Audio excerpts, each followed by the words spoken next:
Karena data dari Kemenhub sudah hampir 1 juta orang curi start mudik. Sudah 900.000 orang yang sudah mudik dan yang sudah tersebar ke berbagai daerah. Apakah berarti ini memang keputusan melarang itu yang baru akan dikeluarkan melihat situasi, tapi faktanya sudah terjadi penyebaran orang di daerah, Bapak? Kalau itu bukan mudik, itu namanya pulang kampung. Memang bekerja di Jabodetabek, di sini sudah tidak ada pekerjaan, ya mereka pulang karena anak istrinya ada di kampung.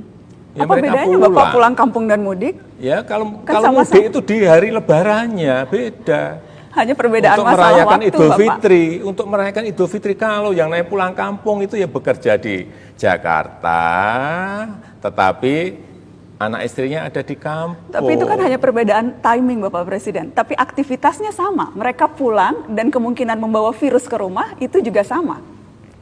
Coba dilihat juga di lapangan. Ini lapangan yang kita lihat di Jakarta. Mereka menyewa ruang 3x3 atau 3x4. Isinya 8 orang, 9 orang. Mereka di sini tidak bekerja. Lebih berbahaya mana? Di sini, di dalam ruangan, dihuni 9, 8 orang, atau pulang ke kampung, tapi di sana juga sudah disiapkan isolasi dulu oleh desa. Saya kira sekarang semua desa sudah menyiapkan isolasi ini, yang pulang dari Jakarta. Lebih bahaya mana? Saya kira kita harus melihat lebih detail lapangannya, harus lebih detail angka. Ada 34% yang masih ingin mudik. Ini angka yang gede sekali. Sehingga sejak awal saya sampaikan kalau angkanya seperti ini, kalau kajian lapangannya seperti itu sudah dilarang, mudik dilarang. Kenapa tidak dilarang sekarang, Bapak? Kenapa harus menunggu melihat situasi sementara? Ya kita kan kemarin kita memakai ada transisinya, sehingga jangan sampai menimbulkan shock dan justru memunculkan masalah baru, rame-rame nanti begitu didadak rame-rame semua nanti ke stasiun, rame-rame nanti ke terminal, rame-rame ke bandara, yang terjadi ada penumpukan orang di suatu tempat yang itu justru menyebabkan tidak menyelesaikan masalah, memunculkan masalah baru, penularan yang akan lebih menyebar. Tapi yang dikhawatirkan bahkan masalah itu sudah timbul, Pak, karena data dari Kemenhub sudah hampir 1 juta orang curi start mudik. Sudah 900.000 orang yang sudah mudik dan yang sudah tersebar ke berbagai daerah.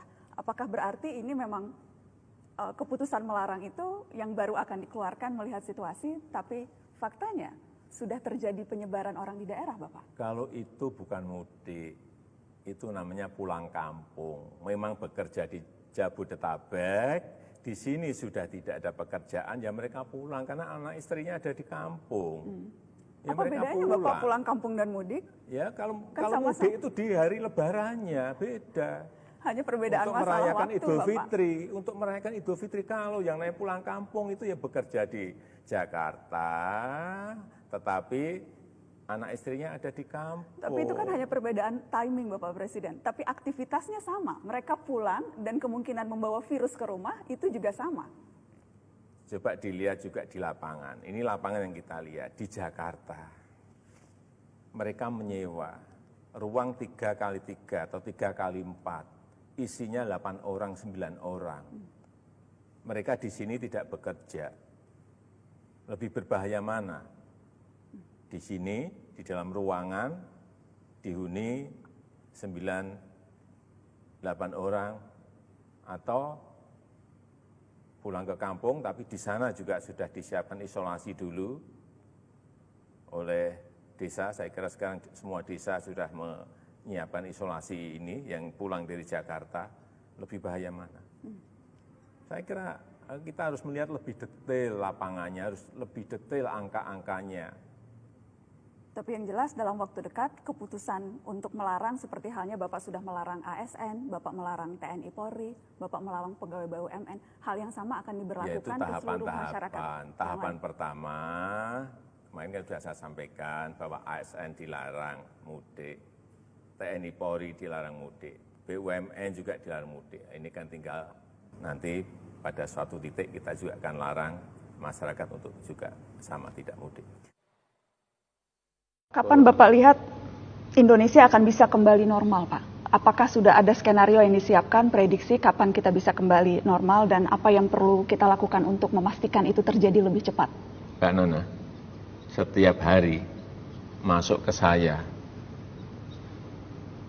hitungan-hitungan kapan puncaknya dan kapan akan turun. Dengan hitung-hitungan dengan model hitungan matematis yang berbeda-beda. Ada yang menyampaikan di situ minggu kedua April sudah puncak kemudian akan turun. Ada yang menyampaikan minggu terakhir April, ada yang mengatakan awal Mei, ada yang mengatakan pertengahan Mei, ada yang mengatakan akhir Mei, ada yang mengatakan Juni. Berbeda-beda semua karena sekali lagi virus corona ini barang baru, COVID-19 ini barang baru yang hitungannya menurut saya bisa dihitung dengan cara yang berbeda-beda, dengan hasil yang berbeda-beda. Kalau ditanya ke saya, ya saya ingin optimis. Saya ingin optimis Juli sudah masuk pada posisi ringan. Juli masuk posisi ringan? Iya. Sehingga puncaknya kita harapkan pada bulan Mei itu sudah betul-betul pada posisi puncak, kemudian turun, landai. Tetapi dengan catatan, masyarakat memiliki kedisiplinan yang kuat. Itu kuncinya di situ.